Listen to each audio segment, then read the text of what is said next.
ሰላም፣ ዶክተር ትንሳኤ ነኝ። እንኳን ወደ 5ኛ ወር እርግዝና በሰላም መጣሽ። አሁን በዚህ ቪዲዮ ብዙ የምናወራው ነገር አለ። ምክንያቱም በዚህ ወር ውስጥ በአንቺና በፅንሱ ላይ ብዙ ነገሮች ይከሰታሉ። በተጨማሪም በጣም ጠቃሚ ስለሆነው የአልትራሳውንድ አይነት መጨረሻ ላይ የምነግራችሁ ይሆናል። በመጀመሪያ ግን ለቻናል አዲስ ከሆናችሁ እኔ ዶክተር ትንሳኤ ይባላለሁ። ጠቃሚ የሆኑ የጤና መረጃዎችን ማግኘት የምትፈልጉ ከሆነ ሰብስክራይብ ማድረጋችሁን እርግጠኛ ሆኑ እና እርጉዝ ከሆንሽ በአስተያየት መስጫው ስር ስንት ወርሽ እንደሆነ አስፍሪልኝ።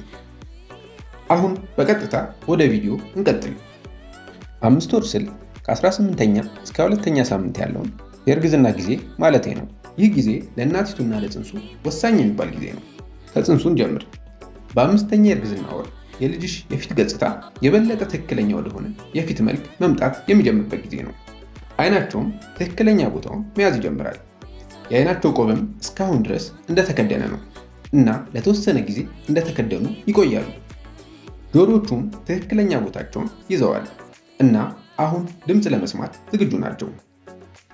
እንደ ድምፅሽና የልብ ምትሽን የመሳሰሉ ድምፆችን ይሰማሉ። ስለዚህ አውሪያቸው እና ዘምሪላቸው፣ ምክንያቱም ያዳምጡሻል።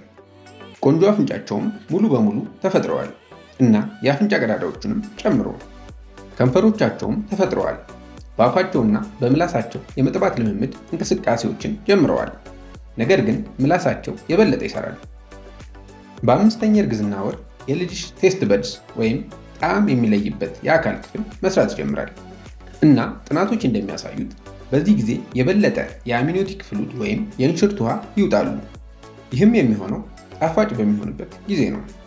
ይህ የሚገርም ነገር ነው። ይህም ማለት አንቺ የምትመገቢው ምግብ የእነሱን የምግብ ምርጫ ከመወለዳቸው በፊት ስርዓት ያስይዘዋል። የ5ኛ ወር እርግዝና መጀመሪያ ላይ ማለትም በ17ኛ ሳምንት ላይ የፅንሱ ርዝመት 5 ኢንች ያህላል እና ክብደቱም 142 ግራም ይመዝናል።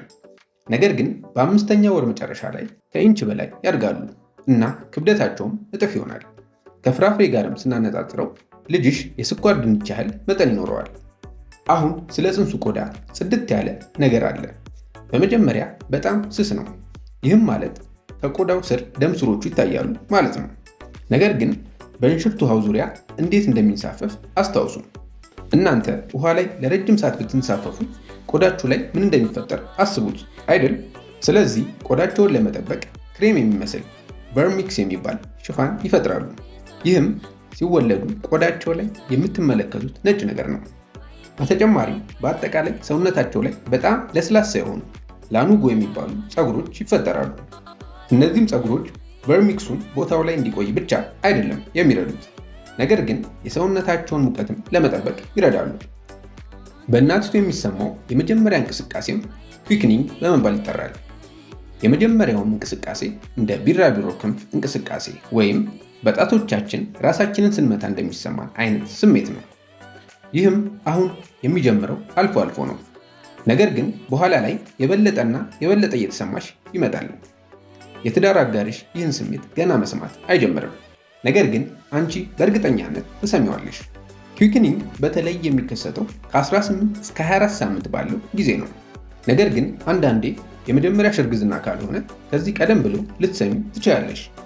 አሁን 24 ሳምንት ከሆንሽና የፅንሱ እንቅስቃሴ ካልተሰማሽ እና አልትራሳውንድ ላይ ሁሉም ነገር ሰላም ሆኖ ከታየ ያ አያስጨንቅሽ።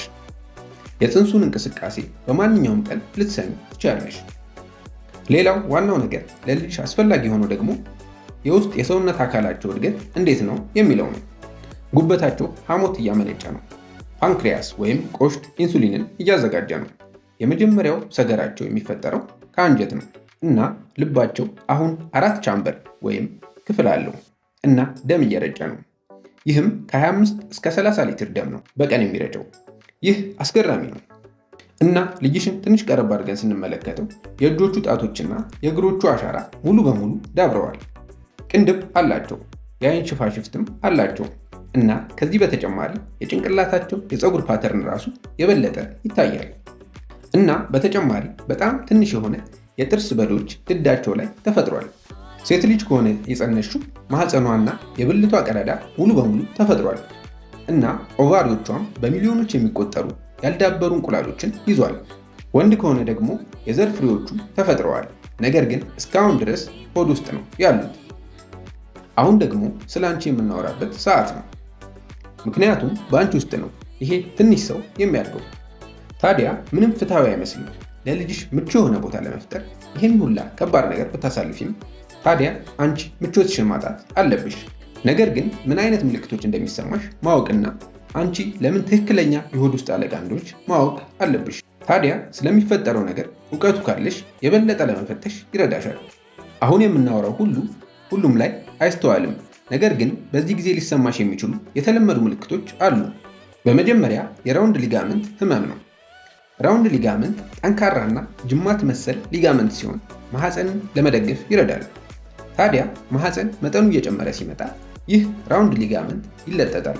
ይህም ረዘም ያለ ውግት የሚያደርግ ህመም በማህፀን ጎን ወይም ስር እንዲሰማ ያደርጋል እና ይህም ብዙ ጊዜ የሚከሰተው ስትንቀሳቀሺ ወይም ሆድሽን ስትለጥጪው ነው። ቀጣዩ ደግሞ የአፍንጫ መደፈን ወይም ናዛል ኮንጀሽን ነው። ታዲያ አፍንጫሽ ወይም ሳይነሶችሽ በመደፈናቸው እና ከአፍንጫሽ ንፍጥ ዝም ብሎ ስለሚወርድ ጉንፋን እንደያዘሽ ሊሰማሽ ይችላል። ጉንፋን ሊሆን ይችላል፣ ነገር ግን በእርግዝናሽ ምክንያት የሚመጣ ምልክት ሊሆን ይችላል። ምክንያቱም በእርግዝናሽ ጊዜ የደም መጠን ይጨምራል። በሌላ አገላለጽ በሰውነትሽ ብዙ ደም መሰራት ይጀምራል። ታዲያ ሁሉም በሰውነትሽ ውስጥ ያለው ተጨማሪ ደም እና የደም ፍሰት መጨመር በአፍንጫሽ አካባቢ የአፍንጫ መደፈንና ረኒ ኖዝ ያስከትላሉ። ይሄ ብዙ ጊዜ አይወራም፣ ነገር ግን የተለመደ ነው። በመቀጠል ደግሞ ስለ ቃር ወይም የምግብ አለመፈጨት እናውራ። የእርግዝና ሆርሞኖች የአንጀት ቱቦን ወይም ጃይ ትራክትን ዘና ያደርጋሉ። ታዲያ እነዚህ አሲዶች ወደ ኢሶፋገስ ወይም የምግብ ቱቦ ወይም ወደ ጉሮሮ ሲገቡ የማቃጠል ስሜት ይፈጥራሉ እና ከበድ ያለ ይሆናል። እየቆየ ሲመጣ ደግሞ ማህፀንሽ ሆድሽን ወደ ላይ ይገፋዋል። ስለዚህ ቃሩን የበለጠ ያባብሰዋል። ሁሉም እርጉዞች በእርግዝና ወቅት ቃር አያጋጥማቸውም። ሌላው ደግሞ የወገብ ህመም ነው። ይህ የተለመደ ነው። በተለይ ደግሞ ወደ 4ኛ፣ 5ኛ፣ 6ኛ እና ከዛ እየጨመረ ሲመጣ። ምክንያቱም ግራቪቲሽ ወይም የመሬት ስበትሽ ጽንሱ እየገፋ ሲመጣ የበለጠ ወደፊት ይሆናል። በዚህም ምክንያት በተፈጥሮ ይህንን ለማስተካከል ፖዚሽንሽን ወደኋላ ታደርጊዋለሽ። ታዲያ ወደፊት አትወድቂም። በዚህም ምክንያት የወገብ ህመምና የዳሌ ህመም እርግዝናሽ እየገፋ ሲመጣ ይከሰታል። እርግዝናሽ እየገፋ ሲመጣ የምናወራቸው ተጨማሪ ምልክቶች ደግሞ ይኖራሉ። ታዲያ በእያንዳንዱ ወራት ሊሰሙሽ ስለሚችሉ ምልክቶች አወራለሁ። እባካችሁ ታዲያ አስታውሱ፣ ይሄ ቪዲዮ ለእናንተ መረጃ እና ጠቅላላ እውቀት ለመስጠት ነው፣ ነገር ግን እናንተን ለማከም ወይም ለመመርመር አይደለም። ምንም እንኳን አንዳንድ ሴቶች ምቾት ማጣት ቢሰማቸውም በዚህ ጊዜ ሌሎች አዎንታዊ ለውጦችም አሉ። ብዙ ሴቶች የሚያጋጥማቸው በዚህ ጊዜ የጉልበት መጨመር ነው። በተጨማሪም ከፍተኛ የሆነ የማጽዳትና ለልጆቻቸው የሚሆን ነገሮችን የማደራጀት ተነሳሽነት ይኖራቸዋል። ይህንም ኔስቲንግ እንለዋለን። ታዲያ ይህን ተጨማሪ ጉልበት ወይም ኢነርጂ እና ተነሳሽነት የፈለጋችሁት ነገር ላይ ማድረግ ትችላላችሁ። ምክንያቱም በሶስተኛው የእርግዝና 3 ወራት ወይም ሰርድ ትራይሚስተር ልክ እንደዚህ ላይሰማሽ ይችላል። ስለዚህ ይህን አጋጣሚ እያለ ተጠቀሙበት። አሁን የተወሰነ ቃርና የወገብ ህመም ነው ያለሽ። ሌላው ብርማ የሆነ ነገር በዚህ ወር የልጅሽ የ20ኛ ሳምንት የአናቶሚክ ስካን ምርመራ ነው። አልፎ አልፎ ኮምፕሬሄንሲቭ አልትራሳውንድ ይባላል። በዚህ አልትራሳውንድ ልጅሽን በጥልቀት ይመለከቱታል። ሁሉንም የሰውነት ክፍሎቹን፣ አንጎሎቹን፣ ኩላሊቱን፣ ጉበቱን፣ የሽንት ፊኛውን፣ የልቡን 4ቱንም ክፍሎችና የልጁን የመኖሪያ ሁኔታ፣ ስለ እንግዴ ልጅ፣ ስለ እንሽርት ውሃ መጠን እና በቅርበት እትብቱን ይመለከታሉ። አሁን የሰርቫይካል ሌንግዝ ወይም የማህፀን በር ርዝመትሽንም ይመለከታሉ። ለምንድን ነው ገና 20 ሳምንትሽ ብቻ ሆኖ የሰርቪክስሽ መጠን የሚያሳስባቸው? ልንገራችሁ። ከእርግዝና በፊት ሰርቪክስ ከ4 እስከ 5 ሴንቲሜትር ርዝመት ነው ያለው እና ከዛ በኋላ ስትወልጂ የሰርቪክስሽ መጠን ሙሉ ለሙሉ ይጠፋል ወይም ቲናውት ያደርጋል። ታዲያ ይህ የሰርቪክስ መጠን እያጠረ የሚመጣው በምጥ ደረጃ ጊዜ ነው።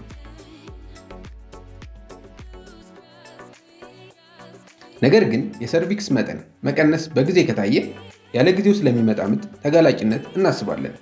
ስለዚህ ነው ይህን አተኩረው የሚመለከቱት እና በትክክል ሁሉም 10 የእጅና የእግር ጣቶቹንም ያያሉ እና ሌሎች ጥቃቅን ነገሮችንም በጥልቀት ያስተውላሉ። ሌላው ደግሞ ጾታውን ማወቅ ከፈለግሽ ማወቅ ትችላለሽ። አንዳንዴ የልጁ አቀማመጥ ምስሉን ለማየት እንዳይቻል ካደረገ በክትትልሽ ጊዜ በድጋሚ ልትታይ ትችላለሽ። ይህ ኖርማል ነው፣ ምንም ሊያሳስብሽ አይገባም። አሁን በአልትራሳውንድ በደንብ ስለታየሽ እና በዚህ ወር የማህፀንሽን ሐኪም ማየት አይጠበቅብሽም። ነገር ግን አሁንም መደበኛ የሆነ የ20ኛ ሳምንት ክትትልሽ ላይ እንድትመጪ ይፈልጋሉ እና በዚህ ጊዜ የማህፀን ሐኪምሽ ክብደትሽን፣ የደም ግፊትሽን እና የሽንት ምርመራ በማድረግ ሽንትሽ ላይ የፕሮቲን መኖርና አለመኖሩን ይመለከታል እና ስኳርሽን፣ የፅንሱን የልብ ምት ያዳምጣሉ እና ምናልባት የፈንዳል መጠኑንም ይለካሉ። ፈንደስ ከማህፀንሽ በላይ ያለ ክፍል ነው እና በ20ኛ የእርግዝና ሳምንትሽ ፈንደስሽ እምብርትሽ ጋር ይሆናል። ምናልባት ሌላ ምርመራ ሊያደርጉ ይችላሉ ወይም ቢያንስ ስለ ተጨማሪ ምርመራዎች ልትወያዩ ትችላላችሁ። እነዚህ ምርመራዎችም እንደ ማተርናል ሴረም ስክሪኒንግ ያሉ ናቸው። ይህም ለኒውራል ቲዩብ ዲፌክት ተጋላጭነት ያለውን የዘረመል ሁኔታ ለመለየት የሚጠቅም ምርመራ ነው። ለአንዳንድ የዘረመል ችግሮች ጠቋሚ ነገር ካለ የአሚኖ ሲንተሲስ ምርመራ ሊደረግ ይችላል። ሌላው ደግሞ የግሉኮዝ መጠንን መመርመር ነው። ይህም ማንኛውም ለስኳር በሽታ አጋላጭ የሆነ ነገር ካለ ሊታዘዝ ይችላል። ይህም ጀስቴሽናል ዲያቤትስ ወይም በእርግዝና ጊዜ የሚመጣ የስኳር በሽታን ለመመርመር የሚደረግ ምርመራ ነው። አሁን በዚህ ወር ማድረግ መጀመር ስላለብሽ ነገሮች እንነጋገራለን። በመጀመሪያ በግራ ጎንሽ መተኛት ተለማመጂ። በቂ ውሃ መጠጣትሽንም እርግጠኛ ሁኚ። የፕሪናታል ቫይታሚንሽን መውሰድሽን መቀጠልሽን እርግጠኛ ሁኚ እና አመጋገብሽ ላይም አተኩሪ። አይረን ላይ፣ ካልሲየም ላይ፣ ፕሮቲን ላይ እና ፋይበር ምግቦች ላይ እና የማህፀን ሐኪምሽ ምንም ችግር የለም ካለሽ መጠነኛና ቀላል የአካል ብቃት እንቅስቃሴ ላይ አተኩሪ፣ እንደ መራመድ፣ ቅድመ ወሊድ ዮጋ ወይም መዋኘት። ቀጥሎ ደግሞ ለትዳር አጋርሽ የሚሆን ቲፕ ሰጥሻለሁ። ይሄ ለትዳር አጋርሽ መሳተፍ እንዲሰማው የምታደርጊበት ትልቅ ወር ነው። የፅንሱ እንቅስቃሴ እየጠነከረ ስለሚመጣ ይህንን በራሳቸው መስማት ይችላሉ። ታዲያ ይህ ለእነሱ አስደሳች ነው። እንቅስቃሴውን ለመስማት መሞከር ይችላሉ። ታዲያ ይህ 5ኛ ወር ነው። በ5ኛ ወር መጨረሻ ላይ የእርግዝናሽን ግማሹን ጊዜ ተጉዘሻል።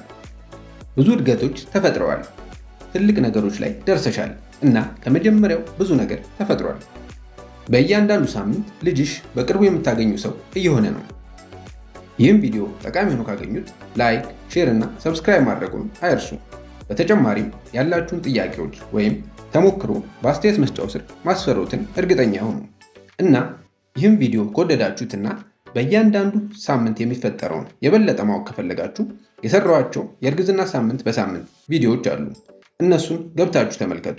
ሰላም ለእናንተ ይሁን።